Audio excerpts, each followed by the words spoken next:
Hello students, this is CA Karishma Bansal from My Future Academy. आज अपन लोग बीएससी का चैप्टर नंबर 6 चालू कर रहे हैं, स्टाफिंग। उससे पहले मैं आप लोगों को एक केस स्टडी जैसी कुछ समझाना चाहती हूँ। Management of human resource at Infosys. Staffing की जब भी बात आए ना, मतलब ह्यूमन रिसोर्स की बात आती है कि एक कंपनी में उसके ह्यूमन की कितनी इंपॉर्टेंस है, एक कंपनी में किस तरह से ह्यूमंस को रिक्रूट किया जाता है। यहाँ पे इन्फोसिस की बात हो रही है। इन्फोसिस के जो बोलते हैं ना सीईओ है, वो ऐसा बोलते हैं, सीईओ वहाँ के हैं नारायण मूर्ति। नारायण मूर्ति ऐसा बोलते हैं, मेरी जो सबसे बड़ी एसेट है ना, वो डेली मेरे डोर से इवनिंग में बाहर निकलती है और मैं चाहता हूँ कि वो मॉर्निंग में वापस मेरे डोर में घुसे। अब ऐसा सोचो, वो किसकी बात कर रहे हैं? वो अपने ह्यूमन रिसोर्स, वो अपने एम्प्लॉयज़ की बात कर रहे हैं। वो अपने एम्प्लॉयज़ को क्या मान रहे हैं? एसेट मान रहे हैं। इन्फोसिस एक बहुत बड़ी कंपनी है। एक वो वहाँ के सीईओ ऐसा मानते हैं, किसी भी कंपनी के लॉन्ग टर्म सक्सेस में आप लोगों को सिर्फ और सिर्फ फिनेंशियल चीज़ें नहीं, नॉन फिनेंशियल चीज़ें जो आपको इम्पैक्ट कर सकती है, वो भी आपको कंसिडर करनी चाहिए। तो नॉन फिनेंशियल चीज़ें में सबसे ज़्यादा इंपॉर्टेंट है एम्प्लॉय। तो इन्फोसिस वाले हैं ना, एम्प्लॉय की भी वैल्यू निकालते हैं। वो देखते हैं कि किस तरह से हमारी एम्प्लॉयज़ की जो वर्थ है वो बढ़ रही है, किस तरह से हमारे परमानेंट एम्प्लॉयज़ बढ़ रहे हैं। मोर ओवर वो लोग चाहते हैं कि एक हम लोग ऐसा एनवायरनमेंट क्रिएट करें कि हमारे एम्प्लॉयज़ हमको छोड़ के ना जाए। मोर ओवर ह्यूमन रिसोर्स क्या है ना, वो ह्यूमन रिसोर्स कलेक्शन है एक्सपर्टीज़ का, इनोवेशन का, लीडरशिप का, एंटरप्रेन्योरशिप का, स्किल्स का। तो ये सारी चीज़ें कंबाइन में हमको बहुत सारा क्या प्रोवाइड करती है? मोटिवेशन प्रोवाइड करती है और एक ऑर्गेनाइजेशन को आगे बढ़ने की हिम्मत देती है। इन्फोसिस ऐसा बोलता है कि एक कंपनी के लिए उसके बोलते हैं ना एम्प्लॉयज़ इतने इंपॉर्टेंट होने चाहिए कि वो कंपनी छोड़ के ना जाए। हमको एक लीडरशिप की मिसाल कायम करनी है जहाँ पे हम हमारे एम्प्लॉयज़ को सबसे प्रायोरिटी रखें, क्योंकि ये ऐसी एसेट है जो कभी भी हाथ से छूट सकती है अगर उसको नई अपॉर्चुनिटी मिले। तो मेक श्योर करें कि भाई अपन इन लोगों को कोई और इससे हमसे बेटर अपॉर्चुनिटी ना दे पाए। तो इस तरह से नारायण मूर्ति अपने एम्प्लॉयज़ की इंपॉर्टेंस के बारे में बता रहे हैं।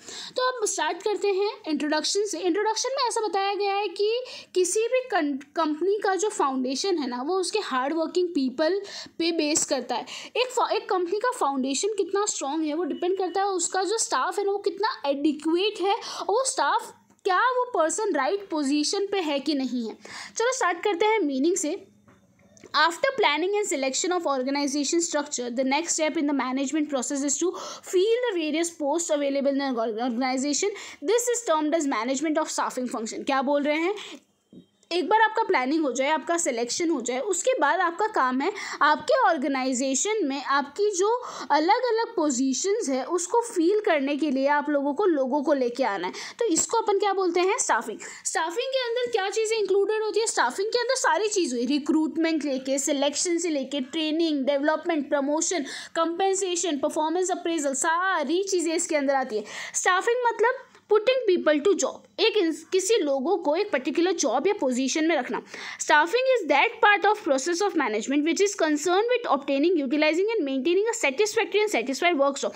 स्टाफिंग एक वो पार्ट है मैनेजमेंट का जिसका मेन कंसर्न है उसके वर्क फोर्स को प्रॉपरली यूटिलाइज करना और उसको इस तरह से मेंटेन करना कि वो सेटिस्फाई रहे और वो अच्छे से काम करे। Staffing has been described as management function of filling and keeping fill the position in the organization structure. Staffing मतलब ऐसा फंक्शन जो एक पोजीशन को फील करने में हेल्प करवाता है और वो पोजीशन कभी खाली ना हो उसका भी ध्यान कौन रखता है? स्टाफिंग ही ध्यान रखता है। वापस वो एक पोजीशन को फील करने में हेल्प करवाता है और वो पोजीशन कभी खाली ना हो उसका भी वो ध्यान रखता है। ठीक है, आगे In a new enterprise, staffing follows the planning and organizing after deciding what is to be done. ऐसा बोले किसी भी एक ऑर्गेनाइजेशन में प्लानिंग के बाद एक बार ये डिसाइड हो जाए क्या करना है, कैसे करना है, उसके बाद एक ऑर्गेनाइजेशन स्ट्रक्चर क्रिएट होता है। ऑर्गेनाइजेशन स्ट्रक्चर क्रिएट होने के बाद ह्यूमन रिसोर्स को सिलेक्ट किया जाता है ताकि वो क्या कर सके? अपना काम परफॉर्म कर सके। इंपॉर्टेंस पे आते हैं। देखो, कोई भी ऑर्गेनाइजेशन में ना लोग चाहिए काम करने के लिए। अब वो फंक्शन अपन को, वो रिक्वायरमेंट अपनी कौन फुलफिल करता है? स्टाफिंग। मैंने क्या बोला? कोई भी ऑर्गेनाइजेशन में लोग चाहिए ताकि हमारा पर्टिकुलर टास्क कंप्लीट हो जाए। वो टास्क कैसे कंप्लीट होगा? जब अपने पास क्या होंगे? लोग होंगे। The staffing function fulfils the requirement of finding right people for the right job. Staffing अपना कौन सा काम ईजी करता है? Finding right person for the right job. Human resource are the foundation of any business. The right person can help you take your business to the top, the wrong person can break your business. क्या बोल रहे हैं भाई? Human resource एक foundation होता है किसी भी बिजनेस का। एक अच्छा ह्यूमन रिसोर्स आपकी बिजनेस को ऊपर एकदम टॉप पे लेके जा सकता है, और एक खराब ह्यूमन रिसोर्स आपके बिजनेस की पूरी, बोलते हैं ना, इधर उधर कर सकता है। वो आप लोगों का पूरा बिजनेस को ब्रेक कर सकता है। The ability of an organisation to achieve its goal depend upon the quality of human resource. कोई भी ऑर्गेनाइजेशन अपने गोल्स अचीव कर पाएगी कि नहीं कर पाएगी, वो डिपेंड करता है कि उसके ह्यूमन रिसोर्स की क्वालिटी कैसी है। इसीलिए बोला जाता है स्टाफिंग बहुत ज़्यादा इंपॉर्टेंट फंक्शन है किसका? अपना मैनेजमेंट का। ऐसा बोल रहे हैं कि कोई भी ऑर्गेनाइजेशन तब तक सक्सेसफुल नहीं होगी जब तक उसकी पोजीशन फील्ड नहीं है सारी। मोर ओवर, ये जो पोजीशन आपने फील की है ना, वो आपने राइट पर्सन से फील किया। ऐसा नहीं आपने किसी को भी उठा के इस पोजीशन पे रख दिया। सही पर्सन सही जगह पे जब काम करेगा तो आपके ऑर्गेनाइजेशन के सारे फंक्शन, सारी चीज़ें, सारे ऑब्जेक्टिव्स अचीव हो पाएंगे। ठीक है, आते हैं बेनिफिट्स पे। सबसे पहला बेनिफिट बोल रहे हैं helps in discovering and obtaining competent personal for various job. Staffing अपन को हेल्प करता है किसी पर्टिकुलर पोजीशन पे सही और ईमानदार और परफेक्ट बंदा सिलेक्ट करवाने में।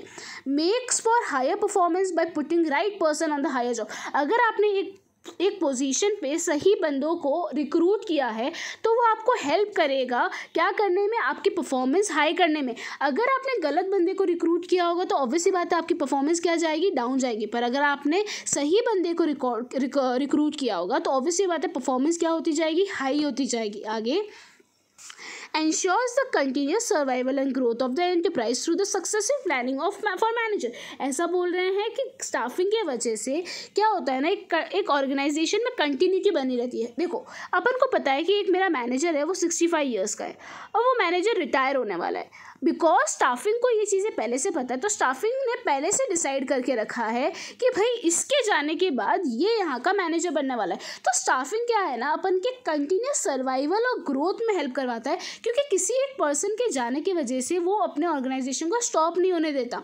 Optimum utilisation of human resource. कौन से रिसोर्स का ऑप्टिमम यूटिलाइजेशन में हेल्प करवाता है? स्टाफिंग ह्यूमन रिसोर्स के ऑप्टिमम यूटिलाइजेशन में हेल्प करवाता है।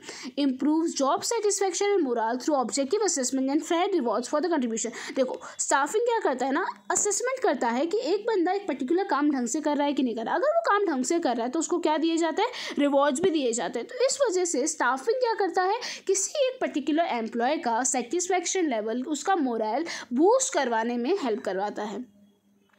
ठीक है, इतना समझ आया? ये पार्ट अपना खत्म हुआ। एक बार वापस समझ लो बेनिफिट्स में क्या क्या है। हेल्प अपन का कॉम्पिटेंट पर्सनल को एक पर्टिकुलर जॉब में अपॉइंट करवाने में हेल्प करवाता है, हायर परफॉर्मेंस में हेल्प करवाता है, कंटिन्यूस सर्वाइवल में हेल्प करवाता है, optimum utilisation of human resource में हेल्प करवाता है, और जॉब सेटिस्फैक्शन इंक्रीज करता है। ठीक है, एक लास्ट तुम्हारा पैराग्राफ दिया है, वो मैं इसमें से पढ़ रही हूँ। देखो, staffing function must be perform effectively by all organisation. If right kind of employees are not available it lead to wastage of material. Staffing का जो फंक्शन है ना, वो हर मैनेजमेंट को, हर ऑर्गेनाइजेशन को अच्छे से करना चाहिए। अगर आपने सही काइंड का पर्सन अपॉइंट नहीं किया है किसी पोजीशन पे, तो आपके मटेरियल, आपका टाइम, आपकी एनर्जी, आपका रिजल्ट सब के सब वेस्ट है। The enterprise will not be able to sell is product profitably. अगर आपने एक स्टाफिंग का फंक्शन अच्छे से परफॉर्म नहीं किया है तो आप अपना प्रोडक्ट प्रॉफिटेबली सेल नहीं कर पाएंगे। It is therefore essential for the right kind of person must be available in right number and right time. इसीलिए ऐसा बोला जाता है, राइट जो पर्सन जिस पोजीशन के लिए जिस टाइम पे चाहिए उस टाइम पे वो अवेलेबल होना चाहिए। और ये चीज़ कौन कर सकता है? सिर्फ और सिर्फ कौन कर सकता है? स्टाफिंग कर सकता है। They should be given adequate training. Moreover उनको एडिक्वेट ट्रेनिंग देनी चाहिए ताकि वेस्टेज कम हो जाए। They must also be induce to show higher productivity and quality by offering them proper incentives. ऐसा बोल रहे हैं उन लोगों को और अपन को मोटिवेट करना चाहिए कि वो हायर प्रोडक्टिविटी से काम करें और क्वालिटी वर्क प्रोवाइड करें। और वो लोग कब ऐसा करेंगे? जब आप उन लोगों को प्रॉपर इंसेंटिव्स देंगे। इंसेंटिव्स मतलब रिवॉर्ड्स हो गए, बोनस हो गए, कमीशंस हो गए। ओके स्टूडेंट्स, ये पार्ट अपना यहाँ पे खत्म हुआ। अब आगे का पार्ट नेक्स्ट लेक्चर में।